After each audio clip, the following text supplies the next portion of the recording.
Hi everyone.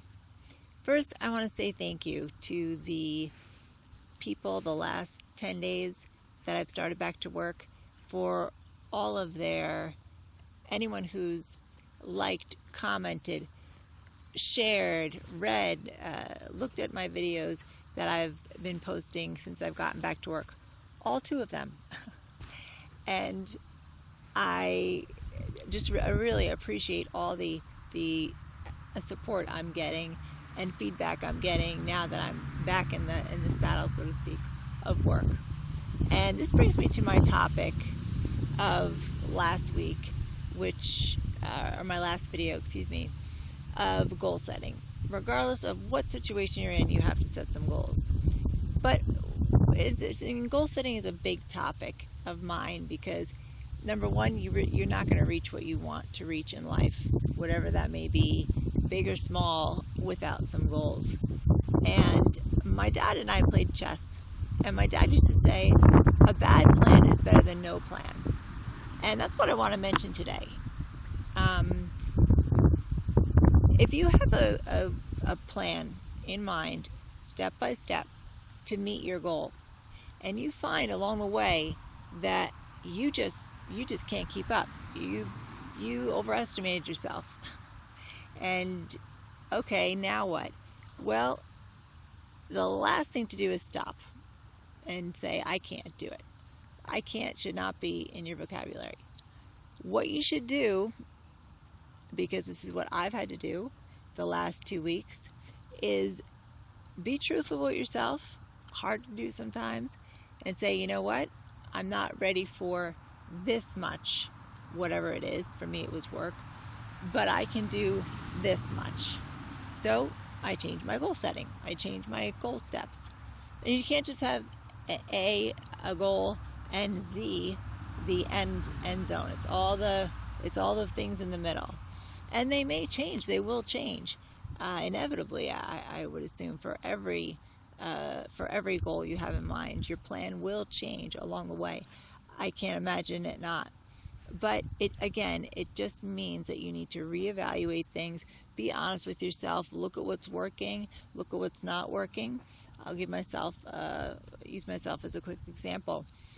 As I said in the beginning, 2 weeks ago or 10 days ago, I started back to work. Back to work after a very long hospital stay that I was very, very sick.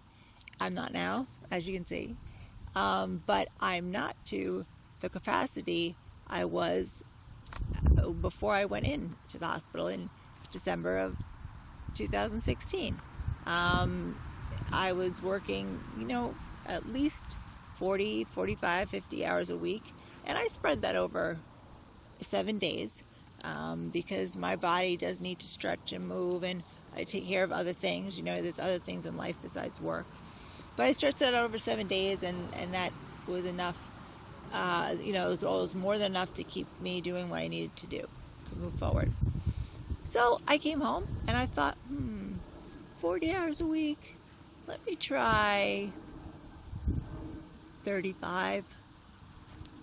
That's taking 5 hours a week off, right? Idiots, Amy, idiots. In my head says, the ego part says, yeah, that's no problem. The other part says, Amy, look at, from an outsider, what you've been through, and then let's be realistic, and let's set some realistic goals. Because when you don't meet your goals, again, sometimes it's damn disappointing. So you just have to, again, reevaluate. So instead of taking less than an hour a day off my work schedule, I basically cut it in half. From what I usually work. I work 40, 45 hours a week, so I'm going to work 20, 25 hours a week. And I gave myself 2 weeks to do that.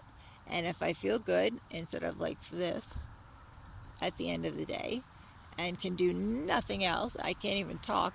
Anybody who knows me personally knows that if I can't talk, I'm tired. And I'm going to do this for 2 weeks. My new goal plan, or the middle part, had to change a bit, and see where I am at that point.